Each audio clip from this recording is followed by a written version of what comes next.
All right, hello and welcome to the Wildlife Moto channel. And on today's video, we are going to cover the installation of the oil filter into my 1981 BMW R100 CS. Now, why on earth would I make a standalone video about something so simple, so pedestrian, so straightforward? You slap it in, right, like that. Then we go ahead, we button it up, and job's a dream, right? Pretty straightforward. No, this is a BMW. Of course it's not straightforward. Of course BMW have enabled you to completely destroy your engine by getting this wrong. He says sarcastically, because actually they kind of have. I'm not going to lie to you. This is a very finicky situation, and it is the cause of a lot of anxiety and a lot of confusion with people who are carrying out what should be a very straightforward service item. Now, once you know the maths and once you know the reasons why, all of that anxiety should go away, which is why I'm making this video, because actually it is pretty straightforward. It's just something to think about and something to try to get your head around before you go ahead and put this filter in. Whatever you do, do not assume that it's as simple as banging your filter in and doing up the filter cover, because it's not. So what we've got in here is a situation where we have our canister. So our canister is this internal steel sleeve that sits inside this hole in the side of the engine crankcase, and inside this canister goes our oil filter, like that. And then when the lid is on, what we've got is we've got pressurized oil inside this canister that is getting filtered. It's whirring around our filter and shooting back out, getting sucked back out into the engine as clean oil. And we've got, a pressurized system inside here, which is designed to keep the oil pressure as it should be for the running of this bike. Now, what can happen is if oil is allowed to seep past this lip on the canister, it will make its way directly back down into our sump. And that's a problem, because what's going to happen is if enough oil can migrate past this lip, we're going to lose oil pressure. And if we're losing oil pressure, as you know, that can be absolutely terminal for an engine. It could happen at any point. And if you don't catch the warning light and you keep riding as that pressure continues to drop, all manner of bad things can happen, which is why we have an O-ring, which is designed to sit in between the canister lip and the engine crankcase, which is going to get crushed into place and should prevent that oil migration. Now, this is known as the $2,000 O-ring because of the importance of what it does. It actually isn't a $2,000 O-ring in 2024. It's more like a $4,000 O-ring, because that name for it was coined back in the late 80s, early 90s. The reality is it's not. It's a 50p O-ring, if that. But it's talking about the consequences of not installing this properly, forgetting to install it, or having some damage occur to this O-ring, which can cause that migration of oil. But it's not quite as simple as that. There's other things to bear in mind with the installation of this O-ring that can just add to the anxiety and add to the confusion. Now, this O-ring is 4 millimeters thick, and it needs to be compressed somewhere in the region of 10 to 20% in order to provide an adequate seal between the canister and the filter cover. 10 to 20% is what it needs to be compressed by. So 10% would be 0.4 millimeters. That's 10% of 4 millimeters.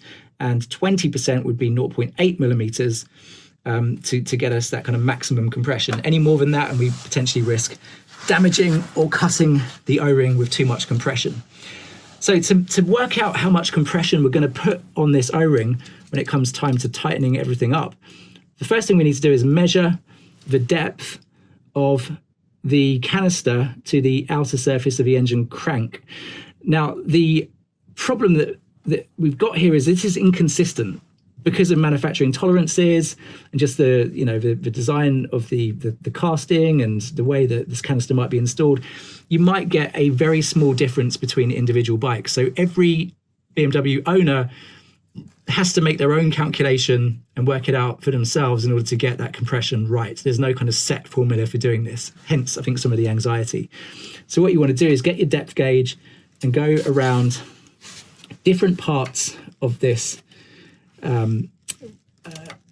lip here, and we want to measure some of the depth here. So for example, here I'm at 3.86, and in other places I've got a lot less than that. I've got about 3.6 there, for example. Now, I did this off camera. What I did is I went around and measured lots of different spots all around here, and I averaged it out so that I've got in my head that my depth is somewhere in the region of 3.6 millimeters. So that 3.6 millimeters is the difference between the inner canister and the outer edge of the engine crankcase. So 3.6 millimeters and a 4 millimeter O-ring means if we put this lid straight on here, we would be compressing this O-ring by 10%. Difference 3.6, that's, yes, 0.4 millimeters of compression, and it's a 4 millimeter O-ring, so that would be 10% compression. Right, straightforwards. So we'll go ahead and put the lid on, right? Not so. Something else we need to think about. In fact, there's a couple of things. My canister design here is what's called a kind of sharp lip design. These are all just terminology that people have coined over the years. So this is a sharp lipped canister. There is a slightly later version, I think, that has a slightly more rounded lip where you don't necessarily need to use a shim to protect your O-ring. However, on mine, I'm always going to need to use at least one shim, which goes in there like that. So if I had the slightly later style and I was happy with 10% compression, I could put my O-ring in there, button it up, and job's done. But I don't, I have the older style, so I need to use at least one shim. Now these shims measure 0.3 millimeters. So I put this shim in place, and now my depth has changed. I'm no longer at 3.6 millimeters of depth. I'm now at 3.3 millimeters of depth. So in my kit, I've got a black O-ring, and I've got one of these gaskets as well, which we're going to talk about. What tends to happen is everybody just shoves everything they need into this, everything they get in the kit into this system. But again, we don't really want to do that. So with our shim in place, I am at 3.3 millimeters. I have my O-ring in like this, and 3.3 millimeters with my 4 millimeter O-ring should get me to 17.5% compression on the O-ring. Perfect, right? A couple of issues. One is all of the calculations that were worked out with this O-ring compression range weren't actually calculated on these black O-rings that you get in a lot of the modern kits. The modern kit that I got from Motorworks gave me this black O-ring, and I think it's quite hard material compared to when that calculation was worked out on these original white O-rings. So the first thing that I've done is I've stopped using that. I'm not going to use the black O-ring. I've got myself a proper original style white O-ring, which does feel a little bit softer to me. So if you can get a white one, that measurement is going to be a lot more precise. So with the white one in place, I know that 10 to 20% range is where we need to be. And I've calculated with my shim in place, we are at 17.5% compression on this O-ring. Right, now let's make it a little bit more complicated once again. So, just to add to the confusion, in the kits, we get given one of these. This is a gasket, which sits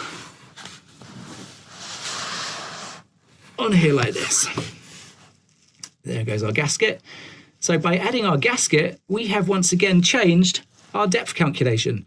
So if we're going to use this gasket, we need to add 0.45 millimeters back into our equation. So if I add 0.45 millimeters of depth back onto this, because that's what this gasket stack achieves, then suddenly I'm only at 6.5% compression once again.